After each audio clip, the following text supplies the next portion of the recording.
அனைவருக்கும் வணக்கம். என் லைஃப்பில் இந்த மாதிரி ஒரு பெயின்ஃபுல்லான ஒரு சுச்சுவேஷனை நான் ஃபேஸ் பண்ணதே கிடையாது. மனசு முழுக்க வலி வலி மட்டும்தான். இந்த சுற்றுப்பயணத்தில் என்னென்ன மக்கள் பார்க்க வராங்க, அதுக்கு ஒரே ஒரு காரணம் தான் அவங்க என் மேலே வச்சிருக்கிற அன்பும் பாசம். அந்த அன்புக்கும் பாசத்துக்கும் நான் எப்பவும் கடமைப்பட்டிருக்கிறேன். அதனால தான் இந்த சுற்றுப்பயணத்தில் மற்ற எல்லா விஷயங்களையும் தாண்டி மக்களுடைய சேஃப்டி, அதில் எந்த காம்ப்ரமைஸும் பண்ணிடக்கூடாதுன்றதுக்காக தான் அது என் மனசில் ரொம்ப ஆழமாக இருக்கும் அந்த எண்ணம். அதனால தான் இந்த அரசியல் காரணங்கள் எல்லாத்தையும் தவிர்த்துட்டு ஒதுக்கி வச்சுட்டு மக்களுடைய சேஃப்டி மட்டும் மைண்டில் வச்சுக்கிட்டு அதுக்கான இடங்களை சூஸ் பண்ணுறது, அதுக்கான இடங்களை பார்த்து பெர்மிஷன் கேட்குறது, போலீஸ் டிபார்ட்மெண்ட்டில் அதை ரிக்வெஸ்ட் பண்ணி கேட்போம். ஆனால் நடக்கக்கூடாதது நடந்துருச்சு. ஆனால் மனுஷன் தானே, அந்த நேரத்தில் அத்தனை பேர் பாதிக்கப்பட்டு இருக்கும்போது எப்படி அந்த ஊரை விட்டுட்டு என்னால் கிளம்பி வர முடியும்? நான் திரும்ப அங்கே போகணும்னு இருந்துச்சுன்னா அதை ஒரு காரணம் காட்டி அங்கே வேறு சில பதட்டமான சுச்சுவேஷன்ஸ், வேறு சில அசம்பாவிதங்கள் அந்த மாதிரி எதுவும் நடந்துடக்கூடாதுன்றதுக்காக தான் நான் அவாய்ட் பண்ணேன். இந்த நேரத்தில் சொந்தங்களை இழந்து தவிக்கிற இத்தனை குடும்பங்களுக்கும் என்னுடைய ஆழ்ந்த இரங்கலை தெரிவிச்சுக்கிறேன். எனக்கு தெரியும், என்ன சொன்னாலும் இது ஈடையாகாதுன்னு எனக்கு தெரியும். ஹாஸ்பிட்டலில் ட்ரீட் பண்ணிகிட்ருக்கிற எல்லாருமே சீக்கிரமாக க்யூர் ஆகி வரணுன்றதை இந்த நேரத்தில் நான் வேண்டிக்கிறேன். கூடிய சீக்கிரமே உங்கள் எல்லாரையும் நான் சந்திக்கிறேன். இந்த நேரத்தில் எங்களுடைய வலிகளை, எங்களுடைய நிலைமையை புரிஞ்சுக்கிட்டு எங்களுக்காக பேசின அரசியல் கட்சிகளை சார்ந்த நண்பர்கள், தலைவர்கள் அனைவருக்கும் என்னுடைய நன்றியை தெரிவிச்சுக்கிறேன். கிட்டத்தட்ட ஒரு 5 மாவட்டத்துக்கு பிரச்சாரத்துக்கு போனோம். இந்த மாதிரி எதுவுமே நடக்கல. ஆனால் கரூரில் மட்டும் ஏன் எப்படி நடக்குது, எப்படி நடக்குது? மக்களுக்கு எல்லா உண்மையும் தெரியும். மக்கள் எல்லாத்தையும் பார்த்துக்கிட்டு இருக்கிறாங்க. கரூரை சேர்ந்த அந்த மக்கள் அந்த உண்மையெல்லாம் வெளியில் சொல்லும்போது எனக்கு கடவுளே நேரில் வந்து இறங்கி அந்த உண்மைகள்லாம் சொல்கிற மாதிரி எனக்கு தோணுச்சு. சீக்கிரமே எல்லா உண்மைகளும் வெளியில் வரும்.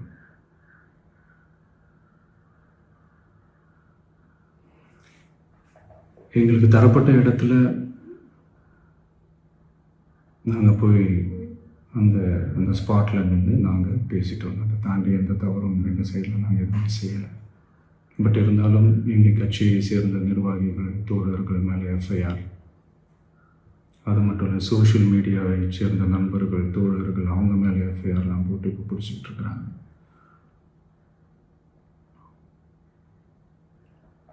சிஎம் சார், உங்களுக்கு ஏதாவது இந்த பழி வாங்கணும் அப்படின்ற எண்ணம் ஏதாவது இருந்துச்சுன்னா என்ன வேணாலும் பண்ணுங்க. அவங்க மேலே கை வைக்காதீங்க. நான் ஒன்று வீட்டில் இருப்பேன், இல்லை நான் ஆஃபீஸில் இருப்பேன். என்ன வேணாலும் செய்யுங்க. நண்பர்களே, தோழர்களே, நம்மளோட அரசியல் பயணம் இன்னும் ஸ்ட்ராங்காக, இன்னும் தைரியத்தோட கண்டினியூ ஆகும். தேங்க்யூ. அரசியல் கட்சி நடத்தின கூட்டத்தில் இத்தனை பேர் இழந்துட்டு மனசபை என்பது இதுவரை நடக்காதது, நீங்கள் நடக்கக்கூடாதது. மேலும் 51 பேர் தீவிர சிகிச்சை பிரிவில் அனுமதிக்கப்பட்டு சிகிச்சை பெற்றுக் கொண்டிருக்கிறாங்க. அதில் 26 பேர் ஆண்கள், 25 பெற்றோர்கள் இந்த காலம் விரைவில் குணமடைந்துள்ளார் என்று விரைவில் வரவேற்கிறது. நான் நம்புகிறேன், நிர்வாகிகள் நிச்சயமாக நான் நம்புகிறேன். அவங்ககிட்ட ரிக்வெஸ்ட் பண்ணுறோம், சில விஷயங்களை பண்ணாதீங்க, மரத்து மேலே ஏறாதீங்க, பொதுமக்கள் இடையூறாக இருக்காதீங்க, இப்படி பல விஷயங்களை சொல்கிறோம். இதற்கு மேலே கட்டுப்படுத்துவது அந்த பர்டிகுலர் அந்த இயக்கத்துடைய தலைவருடைய அந்த 2ஆம் கட்ட தலைவர்களுடைய அவங்களுடைய பொறுப்பு. இது ஒரு கட்டுக்கணக்காக கூட்டம் வரும்போது கரெக்டாக டயத்துக்கு வரணும். இந்த மாதிரி நிறைய விஷயங்கள் இருக்குது.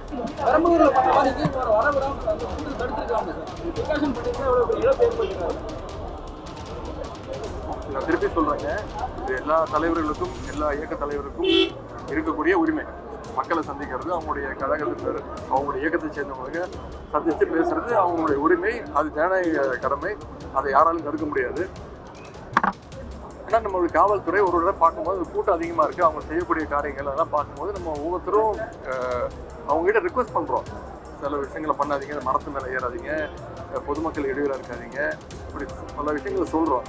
இதற்கு மேலே கட்டுப்படுத்துவது அந்த பர்டிகுலர் அந்த இயக்கத்துடைய தலைவருடைய அந்த 2ஆம் கட்ட தலைவர்களுடைய அவங்களுடைய பொறுப்பு.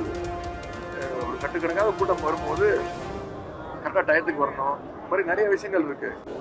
கூட்டம் நடைபெறுகின்ற பொழுதே முன்னெச்சரிக்கை நடவடிக்கை எடுக்கப்பட்டது.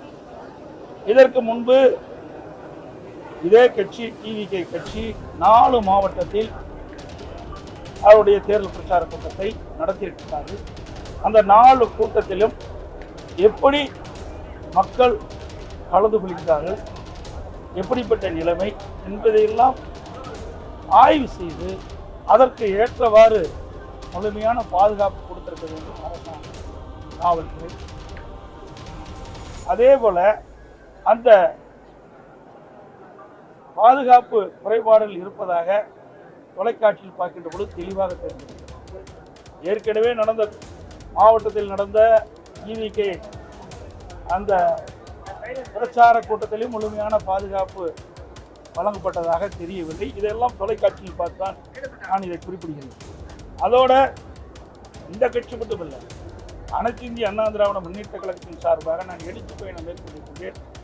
அந்த நிகழ்ச்சியில் கூட காவல்துறை உங்களுக்கு முழுமையான பாதுகாப்பு கொடுத்து ஒரு 3-4 மாவட்டத்தில் பாதுகாப்பு கொடுத்தாங்க.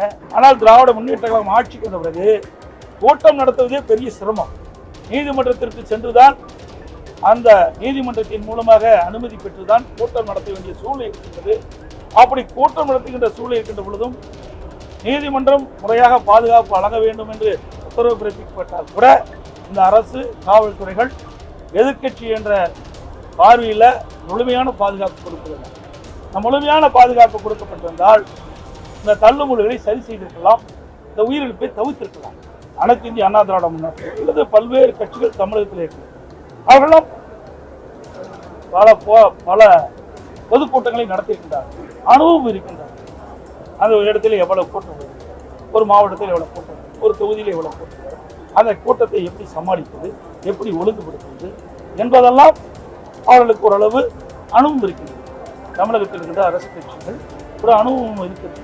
அந்த அடிப்படையிலே பொதுக்கூட்டம் நடக்கின்ற காரணத்தினால் இப்படிப்பட்ட தள்ளுமுறை ஏற்படுகிற போது அதை ஒழுங்குபடுத்திக் கொள்கிறார்கள். அதை மற்றவர்களும் கடைபிடிக்கிறார்கள். நடந்துச்சு, இனி இதெல்லாம் நம்ம எல்லாருக்கும் ஒரு படிப்பினை. இது போன்ற வெறும் துயரங்கள் நிகழாம நம்ம கவனமா இருக்கணும். என்ன சொல்லி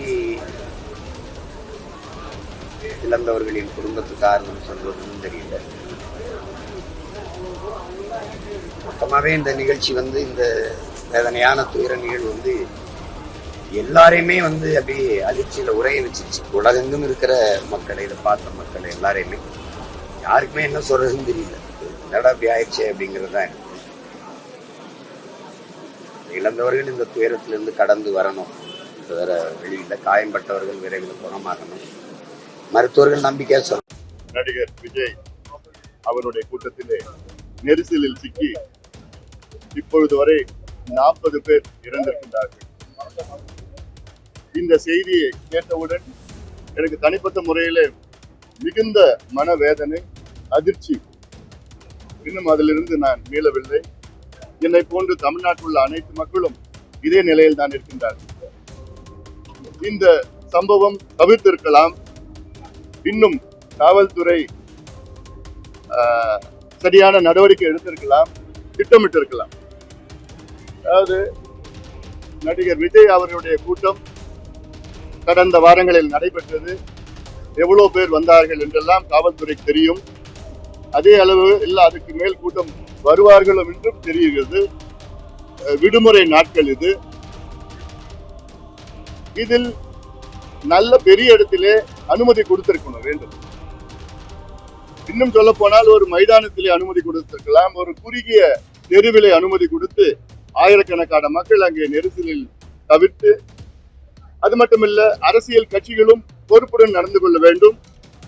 நடிகர் விஜய் அவர்கள் கிட்டத்தட்ட 7 மணி நேரம் தாமதமாக வந்தார்கள் என்று அது ஒரு காரணமாக சொல்கிறார்கள். அரசியல் கட்சிகள் இது போன்ற கூட்டங்கள் நடத்தினால் அவருடைய தொண்டர்களுக்கு குடிநீர், உணவு, நிழல் இது போன்ற திட்டமிட வேண்டும். இது போன்றதெல்லாம் திட்டமிட வேண்டும். ஆக பொறுப்புடன் நடந்து கொள்ள வேண்டும். அது மட்டுமல்ல, பொதுமக்களும் பொறுப்புடன் நடந்து கொள்ள வேண்டும். இது போன்ற கூட்டங்களுக்கு குழந்தைகளை அழைத்து வரக்கூடாது, பெண்களை அழைத்து வரக்கூடாது. இந்த கூட்டத்தில் இருக்கைகள் கிடையாது, சேர் கிடையாது. ஏதோ அங்க கும்பலா நின்றுட்டு கேட்டுட்டு போற கூட்டம் இது, அவ்வளவுதான். அங்க போய் குழந்தைகளையும் பெண்களையும் கூட்டிட்டு வந்தா அந்த நெரிசல் இருக்கும். இதெல்லாம் தவிர்த்து இருக்க வேண்டும். இது போன்ற வரும் காலத்திலே திட்டமிட வேண்டும். காவல்துறையும் பெரிய இடத்துல அனுமதி கொடுக்கணும். ஒரு நெருக்கடியான சூழலில் உருவாக்க கூடாது.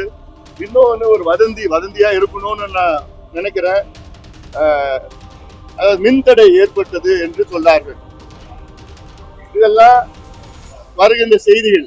இதுல ஒரு தனிநபர், ஒரு கமிஷன் ஒன்று அறிவித்திருக்கின்றார்கள். அந்த தனிநபர் கமிஷன் அவர்கள் உடனடியாக விசாரணை நடத்தி இதற்கு பிறகு சம்பவங்கள், இது போன்ற சம்பவங்கள் நடைபெறக்கூடாது. அதில் மிக தெளிவாக காவல்துறை இருக்க வேண்டும். அதற்கு காவல்துறை இன்டெலிஜென்ஸ் இது நிச்சயமாக அவர்கள் இதுக்கு பொறுப்பேற்க வேண்டும், அதிகமா பொறுப்பேற்க வேண்டும். இந்த நேரத்துல யாரும் நான் குறை சொல்லலை, யாரும் குற்றம் சொல்லலை நான். அதனால இதற்கு நம்ம எல்லாருமே, அரசியல் கட்சியில் எல்லாருமே பொறுப்புடன், நாங்கள் உட்பட பொறுப்புடன் நடந்து கொள்ள வேண்டும். அரசும் பாரபட்சம் பார்க்க கூடாது. ஆளுங்கட்சிக்கு பெரிய இடத்தை கொடுக்கறது, எதிர்கட்சிகளை சின்ன இடத்துல கொடுக்கறது.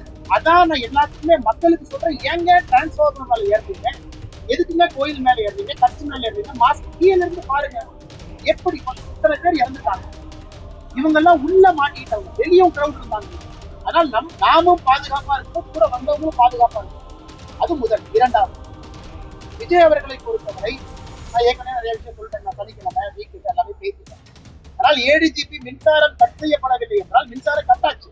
ஆனா பிரிகாஷனரி மெஷர்ல டிஎன்இபி கட் பண்றாங்க, ஏன்னா டிரான்ஸ்ஃபார்மர் மேல ஏறாங்க. கடைசியாக எங்களுடைய குற்றச்சாட்டு திரு விஜய் அவர்கள் மீது. ஒரு நடிகர் கரூருக்கு, பெரம்பலூருக்கு, திருவாரூருக்குலாம் வர்றீங்கன்னா கூட்டம் பார்க்க வருவாங்கன்னு. இதெல்லாம் கிராமத்து பகுதிகள், மக்கள் வருவாங்க. ஒரு சினிமா ஸ்டாரை பார்க்க கிராமத்திலிருந்து மக்கள் வரத்தான் செய்வாங்க. அதுவும் நீங்க மொத்த கரூர் மாவட்டத்துக்கு சேர்த்து ஒரே ஒரு பாயிண்ட். மற்ற அரசியல் கட்சிகள் என்ன பண்றாங்க, சட்டமன்றத்துக்கு ஒரு பாயிண்ட் வைக்கிறாங்க, ஒரு மாவட்டத்துக்கு 5 பாயிண்ட் வைக்கிறாங்க. ஒரே பாயிண்ட் வச்சா 20,000-30,000 பேர் வராம என்ன பண்ணுவாங்க? அதுவும் வீக்கெண்ட்ல வைக்கிறீங்க, சனிக்கிழமை வைக்கிறீங்க. சனிக்கிழமை வைக்கும் பொழுது மக்கள் எல்லோரும் வரத்தான் செய்வாங்க, குழந்தை குட்டியை கூட்டிட்டு வருவாங்க. அது வீக் டேவா இருந்தா குழந்தை கூட்டிட்டு வர மாட்டாங்க. திங்கக்கிழமையோ செவ்வாய்க்கிழமையோ புதன்கிழமையோ குழந்தை டியூஷனுக்கு போகும், படிக்கும். நீங்க வீக்கெண்ட்ல சனிக்கிழமை வச்சா குழந்தை எடுத்துட்டு தான் மக்கள் வர செய்வாங்க. ஏன்னா ஒரு தூண்டுதல், சரி பார்ப்போமே, ஒரு கூட்டத்தை குழந்தை காட்டுவோமே, ஒரு தலைவனை காட்டுவோமே, சினிமா ஸ்டாரை காட்டுவோம். அதனால் விஜய் அவர்களை போன்றவர்கள் இதெல்லாம் யோசிக்கணும், இதெல்லாம் யோசிச்சிருக்கணும்.